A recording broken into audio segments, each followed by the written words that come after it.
Welcome to my talk. I'm Joe, and I'm here to tell you about what it's like to help build an InnerSource community at a very risk-averse and highly regulated company, Fannie Mae. A little bit about myself. I have 20 years in tech. I actually started in film and TV. I wrote scripts, edited video, and worked on sets. I even held the titles of Best Boy and Boom Operator. Amazingly, I was often broke. So I paid the bills doing help desk support, AV, and systems administration for several universities and companies. After that, I moved on to product and portfolio management, where I found myself becoming more passionate about open source development and finally found a great opportunity at Fannie Mae to focus all my soft skills into community building as an InnerSource advocate. I really enjoy being the hype man for cultures of creativity and equity through shared responsibility. And of course, I'm a lifelong D&D player, which helps my career a great deal. This conference features several amazing talks detailing some very lofty, brilliant, and highly technical concepts. This talk will not be one of them. I want to take you on a short trip through my InnerSource solar system. We will see some constellations and planets and maybe open a wormhole to interstellar space. A developer's utopia free of flying silos and deadlines, a galaxy of egalitarian coders all doing the work they dream of doing and getting paid to do it, or at least kudos. The Fannie Mae OSPO is small but effective. Our goal is to energize our engineering community through collaboration and shared vision. That cornerstone of open source and InnerSource enables us and our technologists to innovate faster, easier, cheaper, and better than before we existed, we hope. Our OSPO drives business prioritized community engagement, promotes engineering culture transformation, and champions technology brand leadership. And all of this is possible, of course, by promoting InnerSource practices. Why should we adopt InnerSource practices at our organizations? InnerSource enhances productivity by acting as a force multiplier, harnessing untapped resources and relationships. It breaks down silos between departments, facilitating smoother collaboration and team interaction. It improves code quality, as contributions will undergo peer reviews from various teams and just increase project awareness. It encourages collaboration and shrinks redundancies. This leads to expanded bandwidth for solving problems, and more importantly, it disseminates knowledge. In order to start an InnerSource program, you have to have some services. Here are some, but certainly not all, of our offerings. Through project intake and consultation, we offer repo reviews to make sure documentation meets a high standard. Is the README high quality? Are the contributing guidelines clear and easy to read? We find community partners and other teams across the org for downstream contribution and consumption. We find help for core teams to build new features, fix bugs, test code, and we find users for these projects. Through community planning and success, we help teams produce roadshows, write articles, blog posts, curate social media blasts, and put out press releases. We also produce internal conferences, such as Open Source Day and Install Fest, multiple times a year to highlight all of the work our InnerSource teams do. We maintain a comprehensive InnerSource resource portal with project discoverability dashboards, educational guides and materials to learn about InnerSource, and internal case studies of InnerSource journeys. Notice I didn't say success, they could be failures too. The Fannie Mae InnerSource initiative was created with regulatory compliance and leadership support as a cornerstone from the outset. Transparency is key. InnerSource relies on open collaboration where contributions are visible to everyone in the org, which encourages participation and engagement. The more diverse eyes on code, the better the code gets. Governance allows orgs to control the contribution process, ultimately normalizing and improving consistent quality standards. It also ensures that the right people are in the right places to maintain workflow production. Security is a main tenet as it prevents vulnerabilities through peer reviews, automated testing, and policy enforcement. InnerSource mitigates risk since these diverse communities of project contributors can address threats early. Governance allows orgs to control the contribution process, ultimately normalizing and improving consistent quality standards. Well, I already said that, my bad. We baked it all in from the start, partnering with the key stakeholders, legal, risk, security, app squads, etc. The organization is essential to InnerSource adoption and success. What is InnerSource culture? It's a group of people that leverage the collective knowledge of an organization to make that organization better. Through clarity of vision, you can communicate the goal of InnerSource to everyone that will listen and set clear guidelines on how to take part.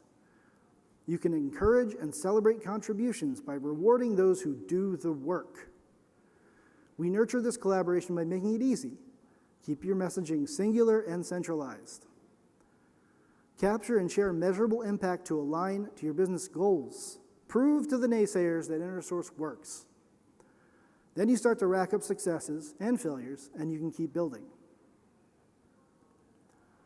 The director of our OSPO, John Mark Walker, often shows this slide when describing what InnerSource can do to get these hardworking, silo-dwelling geniuses to talk to each other. If we all share our accomplishments, we align our objectives and values. Teams can really begin to work in tandem to deliver outstanding products and results. Why would we want our teams to develop in a vacuum only to push out redundant code? Before our InnerSource program, teams really had no way to discover what others were doing. That is black hole development strategy. Transparency and communication between teams in our orgs allows us to better allocate resources and lets developers work on things that are more important and interesting to them. Improving the developer experience makes everything better. Increased engagement leads to reduction of tech debt and it can improve happiness and retention. As an advocate of InnerSource and open source practices, I am constantly seeking new ways to learn from my peers and engage with communities. Recently at Fannie Mae, we have launched our own InnerSource SIG to bring together folks that may not usually get a chance to interact. In fact, I skipped some of this morning's speaker sessions to meet with the SIG, and I learned about some exciting new CI/CD templates and libraries now available to the org-wide. And when I have no idea how to answer a question or when I'm out of my depth, which is often, I seek help from my SIGs and external groups like InnerSource Commons, the To-Do group, and some new group called the Linux Foundation. I swear this was already in there before, Dwayne. So if you were at Dwayne's talk earlier, we're using the same graphic and meme from 20 years ago. So thank you. 30 years ago. Or 40 now if you actually want to go to Legend of Zelda. But yeah. So how do you determine the maturity level of your own InnerSource project? Oh, I skipped the slide, did I? Nope, I switched that slide. So how do you determine the maturity level of your own InnerSource project and or program? I encourage teams to self-evaluate and share with the OSPO and myself regularly. Any dev team can do some OSPO-guided self-reflection using our homegrown maturity checklist. And when that is complete, we will engage with them and create a step-by-step plan to identify their strengths and weaknesses and put that into motion using their community plan. And with less than 3 years in our InnerSource program, it's thriving by quasi-governmental, highly risk-adverse FinTech standards that I created. What does it mean to champion through action? We publish case studies, produce toolkits based on role, we distribute downloadable scorecards and checklists to teams to gauge progress. We host major in-house bi-weekly forum called the Dev Jam, the Developers Jamboree, where we average 300 folks a session. We throw an open source day party on site where attendees regularly clock in over 1,000 employees. So we ensure every dev team in the org are thinking InnerSource first before they start work on a new project. With the emphasis on transparency, security, and communication, the OSPO is transforming our technical culture where InnerSource has become an organizational household name.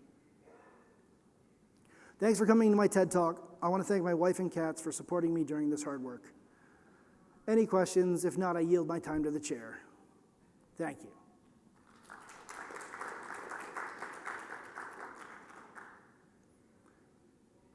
Yes?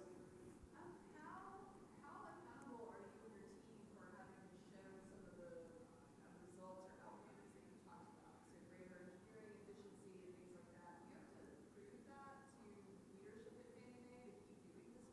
Yes. Yes, we do. It is very important. Well, I mean, basically, work comes in. It's all provable through basically repo adoption and metrics based on usage, right? Like things come in-house. We use different SCMs, so it could be Bitbucket, it could be GitLab. We go in and we can show who's using it, who's adopting it, who's working on it, who's contributing to it, who's giving back to it, how much time is spent between pull requests, where in the org those contributions are coming from. So we're actually able to map it out and show that, if this was just developed by a certain team, it would have stayed with that team and gone into production to where they were supposed to put it in production. But say it's a really cool or template or library that they can reuse, like I was talking about earlier, there's one of our teams, we have, I don't know, let's say 200 different CI/CD publishing pipeline styles and flavors, and that takes forever.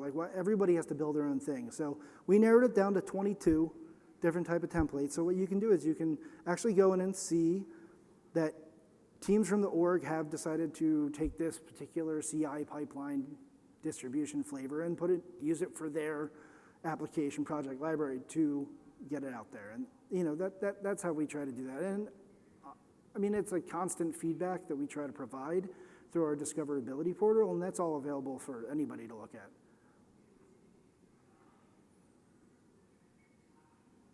All right, well, thank you very much.